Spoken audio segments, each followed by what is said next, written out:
Hi friends, ఇలా మనం పచ్చి కొబ్బరి రవ్వ లడ్డు చేసుకుందాం. దానికి కావాల్సిన పదార్థాలు: రవ్వ, యాలకుల పొడి, కాజు కిస్మిస్, పచ్చి కొబ్బరి, నెయ్యి, చక్కెర.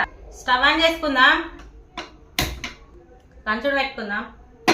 నెయ్యి వేసుకుందాం. పచ్చి కొబ్బరి వేసి వేయించుకుందాం.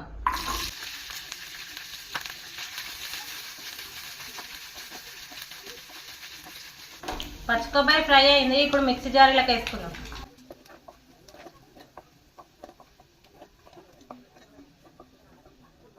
కొంచెం నెయ్యి వేసుకుందాం. కాజు కిస్మిస్ వేసి వేయించుకుందాం. కిస్మిస్ కాజు ఫ్రై అయినాయి. ఇప్పుడు ఒక ప్లేట్లోకి తీసుకుందాం. ఇప్పుడు రవ్వ వేసి వేయించుకుందాం.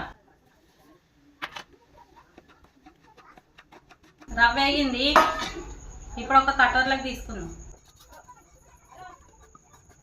చక్కెర వేసుకుందాం. కొన్ని వాటర్ పోసుకుందాం. చక్కెర పాకం వచ్చినాక యాలకుల పొడి వేసుకోవాలి. వేయించుకున్న రవ్వ వేసుకుందాం. పచ్చి కొబ్బరి వేసుకుందాం. మంచిగా కలుపుకోవాలి. కాజు కిస్మిస్ వేసుకుందాం. స్టవ్ ఆఫ్ చేసుకుందాం. గోరువెచ్చగా ఉన్నప్పుడే రౌండ్గా లడ్డులాగా వేసుకోవాలి.